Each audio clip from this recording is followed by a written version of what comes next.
Alors, salut, dans notre tutoriel d'aujourd'hui, nous allons vous présenter les modèles vectoriels autorégressifs et les modèles vectoriels à correction d'erreurs. Et il faut dire d'entrée de jeu que ces méthodes vectorielles autorégressives et vectorielles à correction d'erreurs sont des méthodes statistiques très utilisé lorsqu'on veut notamment modéliser les interactions entre deux ou plusieurs variables quantitatives de façon générale. Lorsqu'on veut faire par exemple des analyses d'impact,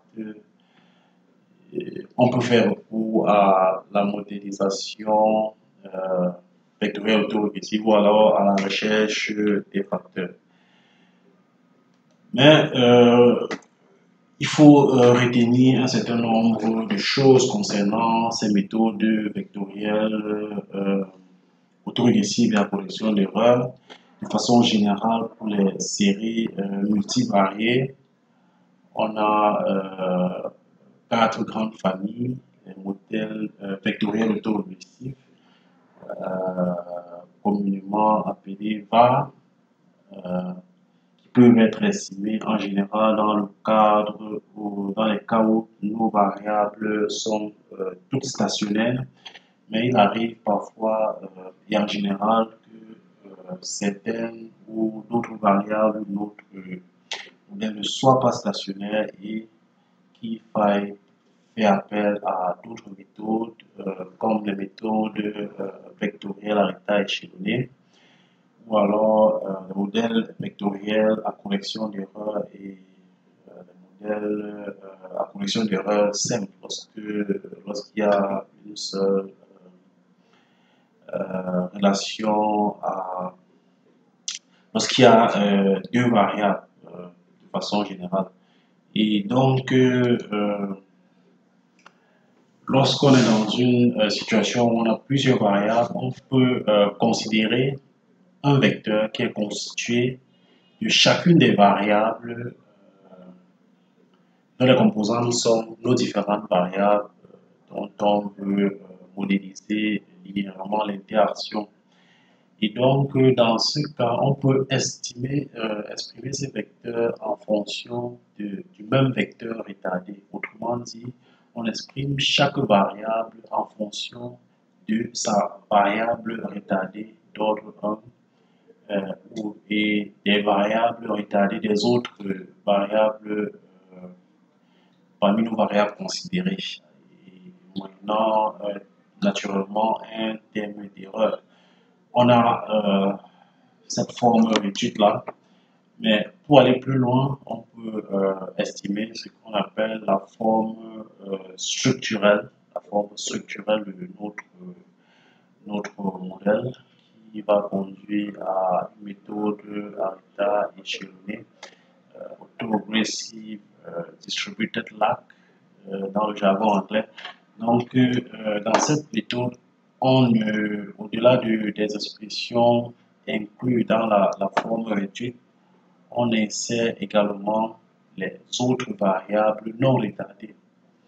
Donc, ce qui constitue la forme structurelle de notre modélisation. Donc, faut déjà également faut savoir que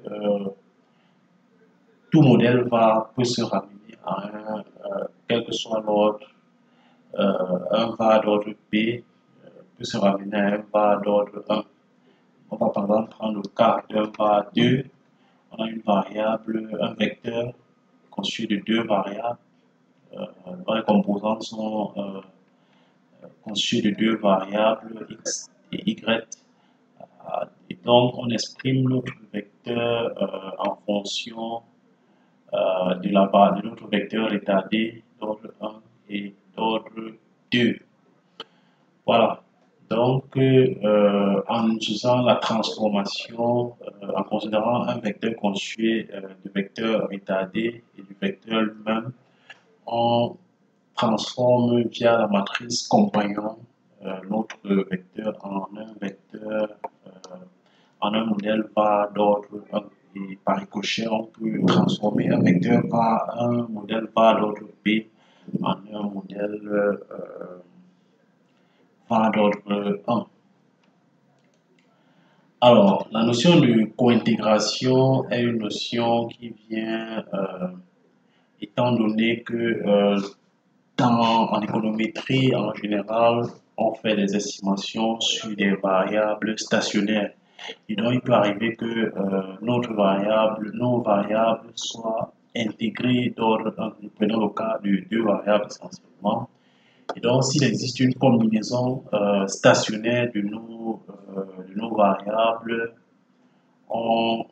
cela peut nous amener à définir la notion de cointégration. Donc, deux variables intégrées d'ordre 1 seront dites cointégrées s'il existe une combinaison stationnaire des deux variables. Et cette combinaison stationnaire sera appelée la relation de long terme, la relation d'équilibre de long terme entre nos deux variables. Et donc, pour pouvoir tester cette cointégration, Granger, Engel et Granger ont introduit des méthodologies qui permettent de le tester via une estimation MCO de notre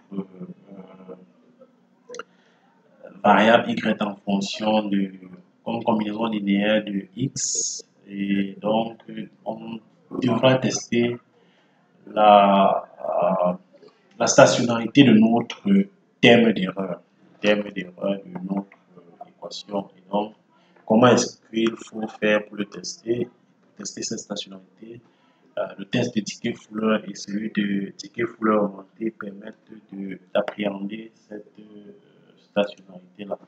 Et donc, parlant du test de Dickey-Fuller, on peut dire ici on peut avoir plusieurs formes. On peut tester la stationnarité en excluant l'existence d'une constante dans notre modèle, en estimant tout simplement notre variable en fonction de la variable retardée sans constante, équation linéaire. Et donc, on va tester si notre coefficient phi vaut 1, ça c'est sous l'hypothèse de non-stationnarité, puisque sous cette hypothèse, notre terme va suivre une marche aléatoire, tandis que sous l'hypothèse alternative, où notre valeur absolue de phi est inférieure à 1, notre série va être supposée stationnaire. Et donc, on peut également différencier cette relation, différencier Z pour obtenir une relation en fonction de la variable différenciée et de la variable qui sera exprimée en fonction de la variable retardée. Et donc, le coefficient de notre variable retardée sera cette fois-ci phi moins 1 si on reprend le phi du haut.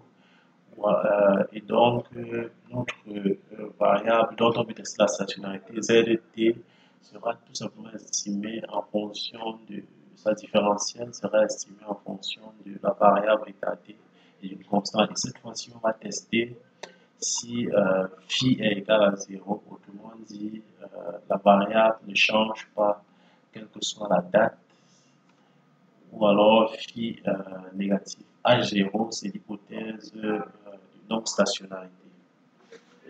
Voilà. Donc, pour appréhender également la non-stationnarité, on peut mettre un terme constant dans notre relation du haut et donc revenir à les mêmes considérations. Et donc, pour revenir au test de Dickey-Fuller, il faut voir ici qu'on définit une statistique de test qui est appelée la statistique de Dickey-Fuller, qui n'est pas normale, standard, mais dont la distribution a été simulée, les valeurs critiques ont été simulées par les auteurs. Voilà. Donc, pour appréhender la non-unité de la moyenne et de la tendance, on peut également insérer un terme de tendance de telle sorte que lorsque C sera nul, ça va indiquer l'existence d'une déviation, ou alors lorsque gamma sera non nul, on pourra, delta sera non nul, on pourra conclure à l'existence d'une tendance dont notre série sera stationnée en tendance. Voilà, si la stationnarité est avérée. Voilà. Donc, le test augmenté de ticket fouleur, c'est un test qui vient faire face au fait que, en général, notre terme d'erreur doit être un bruit blanc, donc une loi normale centrée. Et donc, le test, en mettant suffisamment de retard dans la différentielle de notre variable, dans la différentielle de notre variable du côté droit, on peut avoir cette propriété garantie que phi soit un bruit blanc. Et donc, ce test de ticket fouleur augmenté vient résoudre un problème d'hypothèse dans le test. Voilà. Donc, pour revenir à notre modélisation VAR, on a notre VAR d'ordre P, notre VAR d'ordre P là. Si dans le cas où nos deux variables sont intégrées d'ordre 1, on a notre forme réduite, on estime un VAR conventionnel tout simplement avec des méthodes que nous allons vous indiquer un peu plus tard dans ce tutoriel. Lorsque nos deux variables sont intégrées d'ordre 1, on a la forme structurelle et on a maintenant plusieurs autres alternatives. S'il n'existe pas bêta tel que y moins bêta xt soit intégré d'ordre 1, autrement dit, nos deux variables ne sont pas co-intégrées, on va avoir un problème de régression fallacieuse parce que voilà, on estime deux variables qui ne sont pas stationnaires comme combinaison linéaire des unes des autres. Voilà. Donc, pour revenir à la aux régressions fallacieuses, il faut dire ici que le test de Enger et Granger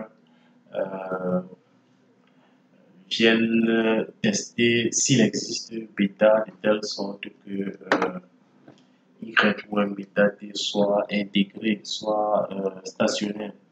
Et donc, on peut prendre par exemple l'exemple des salaires de Microsoft pour représenter notre variable xt, le salaire à Microsoft, et YT, la population des pays en développement. A priori, on peut clairement voir que ces deux variables n'ont rien à voir. Mais une augmentation de l'une ne cause nullement celle de l'autre. Par contre, lorsqu'on fait les estimations de moindre carré de nos deux variables, elles peuvent générer des grandes valeurs du R carré parce que la corrélation entre les deux variables est élevée, ce qui laisse donc conclure que les méthodes de moindre carré ne sont pas adéquates en régression, en présence de régression fallacieuse. Donc, lorsque nos deux variables ne sont pas stationnaires. Et pour revenir à notre modèle VAR dans la forme structurelle, lorsque nos deux variables sont intégrées d'ordre 1 et qu'il existe notre bêta de telle sorte que la combinaison soit stationnaire. Autrement dit, lorsque nos deux variables sont co-intégrées, sont non co-intégrées. Lorsque nos deux variables ne sont pas co-intégrées, lorsqu'il n'existe pas un bêta de telle sorte que cette combinaison soit stationnaire, on va parler de régression fallacieuse. Mais dans le cas contraire, où il existe bêta tel que la combinaison soit stationnaire, on aura affaire à un modèle à correction d'erreur dont nous allons y revenir dans un instant. Parlons donc de ces modèles à correction d'erreur. Nous avons notre forme réduite pour ne prendre que cette forme-là. En faisant la substitution suivante, autrement dit, exprimer notre variable yt en fonction de sa différentielle et puis sa valeur état d. Voilà, c'est une identité que vous pouvez vérifier. Cette substitution-là de nos variables xt et yt en fonction de leur différentiel et de leur valeur retardée nous permet d'obtenir cette expression de la variable différenciée xt en fonction, cette fois-ci, de la combinaison, d'une combinaison linéaire de nos deux variables. Que ce soit dans le cas de la différentielle de x ou alors celle de x, de y. Vous voyez que le terme est le même est similaire dans nos deux équations. Et donc, c'est ce terme-là en rouge qu'on va appeler plus tard l'équation, le terme à correction d'erreur. C'est pareil pour la forme structurelle. En faisant les mêmes transformations, on a des relations similaires. Et donc, on voit par exemple que dans le cas d'un var 1, on pourra avoir la différentielle de notre variable s'exprimer comme combinaison de nos deux variables. Et comme vous le savez en économétrie, en général, on exprime que des variables stationnaires les unes en fonction des autres, étant donné que nos différentiels sont déjà stationnaires, nous allons tout simplement introduire ici comme terme à correction d'erreur la combinaison linéaire de xt et yt qui sont intégrés d'ordre 1, autrement dit stationnaire. Donc, cela nous permettra d'éviter les problèmes de régression fallacieuse. Nous y reviendrons un peu plus tard. Et donc, comment estimer donc, ces modèles à correction et d'erreur en deux étapes? Ça, c'est dans le cas où on a deux variables. On estime d'abord par MCO la relation entre Y et X, donc la droite de régression de Y en X, en sachant que notre terme d'erreur est stationnaire. Et donc, par MCO, on estime notre différentiel de Y en fonction du terme de la différentielle de x et du terme à correction d'erreur. Si nous revenons à notre relation du haut, on va voir que ce terme qui apparaît ici, on peut remarquer que c'est le même terme apparaît ici et là, et donc on pourrait exprimer xt en fonction de la différentielle de xt en fonction de la différentielle de yt, tout simplement en insérant un terme d'erreur, puisque vu la similitude entre ces deux termes. Et donc notre terme en correction d'erreur ici sera donc yt moins 1 moins alpha moins bêta xt qui est une variable stationnaire. Donc vous voyez donc ici on a estimé économétriquement une variable stationnaire en fonction comme combinaison linéaire de d'autres variables stationnaires. Donc dans le modèle de la correction d'erreur, étant donné que nos variables en niveau ne sont pas stationnaires, nous avons tenté de faire nous avons fait des transformations de nos variables de façon à obtenir des termes stationnaires pour pouvoir les utiliser dans notre modèle à correction d'erreur. Voilà, donc on a donc pour ce qui est de la forme structurelle de notre modèle, lorsque x et yt sont intégrés dans le 1, on a vu que dans le cas où il n'existe pas bêta, tel que yt moins bêta xt soit intégré dans le 0, soit stationnaire, ce qui équivaut encore à dire que nos deux variables sont co-intégrées. On a un problème de régression fallacieuse. Mais dans le cas où nos deux variables sont co-intégrées, on peut faire appel à un modèle à correction d'erreur. Et dans le cas où on a une seule relation de co-intégration, on va procéder à des tests de Engel et Granger pour voir si la co-intégration estimer un modèle à correction d'erreur. Et par la suite, nous allons vous montrer ce qui se passe dans le cas où on a plus de deux variables, plus de deux variables. Dans le cas où on a plus de deux variables, si on les considère, si on les appelle x1t, x2t, x3t respectivement, euh,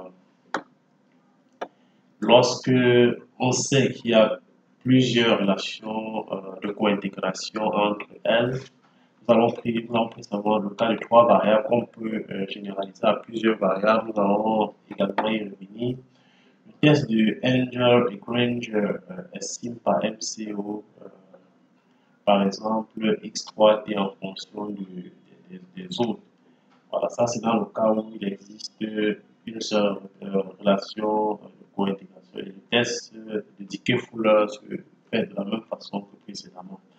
Et donc, dans le cas où il existe plusieurs relations, plus de deux relations de co-intégration, on peut estimer x3 en fonction de x1, x2, x3. Voilà, donc il y a plusieurs relations de co-intégration entre nos différentes variables. Dans le cas de trois variables, on peut avoir tout plus deux. Voilà. Il peut en exister deux relations de co-intégration. Et donc, dans ce cas, lorsque il existe bêta, lorsque nos deux variables sont co-intégrées et qu'il existe plus d'une relation de co-intégration, dans ce cas, on va estimer un modèle vectoriel à correction d'erreur par la méthode de Johansen, où on fera préalablement la méthode de Johansen sur laquelle nous allons revenir dans un instant. Et donc, la méthode de Johansen vient faire face à l'inconvénient de l'approche de Granger qui ne se fait lorsqu'on n'identifie qu'une seule relation d'équilibre entre nos différentes variables. Et si nous avons plus de deux variables, il est possible d'avoir plus d'une relation de co-intégration. Et donc, Johansen en 1988 a proposé un cadre d'estimation et de test de modèles de corrélation, de correction d'erreurs de vecteurs qui sont basés sur les équations des vecteurs autorégressifs qui permettent de déterminer le nombre de relations de co-intégration existant entre les différentes variables. Le modèle vectoriel autorégressif de vecteurs vectoriel autorégressif à correction d'erreurs de Johansen est donc plus général pour tester plusieurs relations de co-intégration lorsqu'il y a plus de deux variables. Et donc, comme vous l'avez constaté, pour K variable, par exemple, on peut avoir jusqu'à K-1 co-intégration, relation de co-intégration. De façon générale, pour ce qui est des modèles vectoriels, on a un modèle vectoriel autorégressif de dimension K avec P véritable. On exprime xt en fonction de xt moins 1, ainsi de suite jusqu'à xt moins p, où nos pi sont les matrices, les pi1, pi2 et pi-p, ainsi de suite sont des matrices d'ordre K, de dimension K. Et xt est le vecteur constitué de nos K variables. Et donc on a un terme d'erreur qui est un bruit blanc ayant avec une matrice de covariance donnée. Dans le cas où les variables du VAR sont co-intégrées, le modèle va présenter, peut être réécrit de manière équivalente sous forme d'un modèle à correction vectorielle. Comme indiqué ci-dessous, Engel et Granger en 1987 ont proposé cette modélisation qui propose modélisation en différentiel de notre variable qui, avec un TM à correction d'erreur en rouge, et donc plus une somme de différentiels de nos différents vecteurs retardés jusqu'à l'ordre P-1. Donc au départ, on a un var d'ordre P, mais notre modèle à correction d'erreur est un var d'ordre P-1. Donc lorsqu'on différencie, on le nombre de retards diminue donc dans notre modèle et on a un terme à correction d'erreur dont nous allons vous montrer comment déterminer au moyen de tests de jouance. Donc, comment déterminer le nombre de co-intégrations? On a plusieurs tests statistiques proposés par Johansen. Il y a d'abord que le rang de la matrice d'impact de long terme est égal au nombre de co-intégrations. Et donc, Johansen et José Rios en 1990 ont proposé deux méthodes pour déterminer le nombre de relations de co-intégration. La statistique de la trace, qui est basée sur le test du rapport de vraisemblance sur la trace de la matrice, et la statistique de la valeur propre maximale, basée sur les valeurs propres obtenues en pratique de la procédure d'estimation. Donc, les tests de co-intégration sont formulés en fonction des valeurs propres estimées de notre matrice. Donc, pour ce qui est de la statistique de la trace de Johansen, on a notre statistique qui considère si la trace a augmenté en ajoutant plus de valeurs propres au-delà de la RIM valeur propre. Donc, on considère le modèle, l'hypothèse H0 selon laquelle le rang de notre matrice est égal à R0 et l'alternative selon laquelle le rang est supérieur à R0. Et donc, la statistique du ratio de vraisemblance qui est définie là permet de tester si le rang vaut R0 ou pas. Et donc, pour ce faire, on utilise un principe selon lequel cette statistique du ratio de vraisemblance doit être suffisamment petite pour que l'on rejette A0, étant donné que le logarithme de 1 moins nos valeurs propres sont assez proches de 0. Donc, à partir de ça, on pourra déterminer les valeurs. Également, pour ce qui est de la valeur, de la statistique de valeur propre maximale, c'est une procédure qui est séquentielle pour déterminer le nombre de co-intégrations. On va de 1 à aux différents rangs possibles de notre matrice. Et donc, on considère les hypothèses H0 selon lesquelles le rang pour R0 ou alors la valeur suivante. Donc, la statistique du test est définie par en fonction du logarithme de 1 moins la valeur propre d'ordre maximal. Et donc, le test considère que consiste donc à classer les valeurs propres les plus grandes par ordre décroissant, et à déterminer donc si elles sont significativement différentes de 0, à supposer que nous avons n valeurs propres. Si les valeurs propres du bas ne sont pas co-intégrées, le rang de notre matrice est égal à 0 et toutes les valeurs propres doivent être égales à 0. Voilà, ça c'est ce qui est du principe du test de la valeur propre maximale. Et donc, lorsque ceci est fait, le test de la valeur propre maximale, et que le nombre de relations de co-intégration est déterminé, on peut estimer notre vecteur autorégressif co-intégré, comme vous le constatez en faisant la différentielle de notre vecteur estimé avec un terme à correction d'erreur et puis une combinaison linéaire jusqu'à l'ordre P-1 de la différentielle de notre vecteur. Et donc, cette estimation se fait par la méthode du maximum de vraisemblance, qui est cette régression multivariée à rang réduit. Il faut dire ici que Johansen a dérivé l'estimation du maximum de vraisemblance sous la restriction de rang réduit. Et donc, l'estimation de bêta,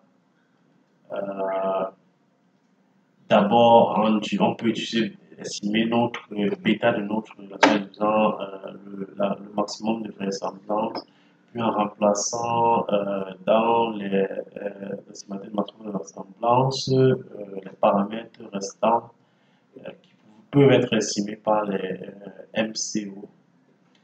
Et puis, on a à la fin du processus, un processus, les variables qui sont intégrées d'ordre 1. Voilà. Donc, il faut également remarquer ici que l'approche de Johansen utilise les moyennes carrées au lieu des MCO, comme c'est le cas dans le cas de Engel et Granger en 2 étapes. Donc, si on a plus d'une relation de cointégration, on pourrait avoir des problèmes de multicollinéarité.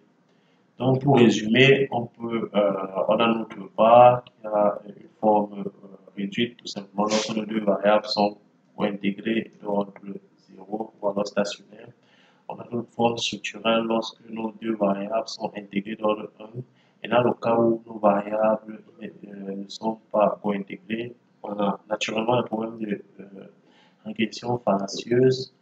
Maintenant, dans le cas où il existe une relation de co-intégration entre nos deux variables, on peut, selon le cas où on a une seule relation de co-intégration, estimer le modèle à correction d'erreur en faisant les tests de Engel et Granger, ou alors dans le cas où on a plus d'une relation à correction d'erreur, plusieurs relations de co-intégration, estimer les relations un modèle vectoriel à correction d'erreur par la méthode de Johansen. Voilà, donc de façon pratique, on peut estimer par exemple la relation entre le taux de croissance et la variable trimestrielle là, et donc les estimations nous permettent d'avoir dans le cas où nos deux variables sont stationnaires, une relation entre le PIB et les valeurs établies du PIB ainsi que les valeurs établies de l'autre variable. On peut estimer les coefficients et avoir la significativité de chacun des coefficients qui peuvent permettre de savoir si l'une ou l'autre des variables impacte significativement sur eux. Pour revenir à ce tableau, on peut matérialiser cette représentation de notre var. Vous voyez qu'ici, on exprime notre PIB comme combinaison des valeurs retardées d'ordre 1 et 2 du PIB lui-même et de notre variable alternative. Et donc, vous voyez cette relation linéaire-là, on peut revenir à notre relation précédente pour voir la significativité, pour dire par exemple que le PIB retardé d'ordre 1 et 2 impacte significativement sur les valeurs du PIB. Si on considère le seuil de significativité de 10%, bon, si on va au-delà de 10%, si on considère par exemple le seuil de significativité de 5%, notre valeur alternative établie d'ordre 2 influence jusqu'à l'ordre 1%, jusqu'à une précision de 1% de notre PIB. Voilà, vous voyez comment les modèles peuvent être utilisés pour faire des simulations, des analyses de relations entre plusieurs variables et de faire même des prévisions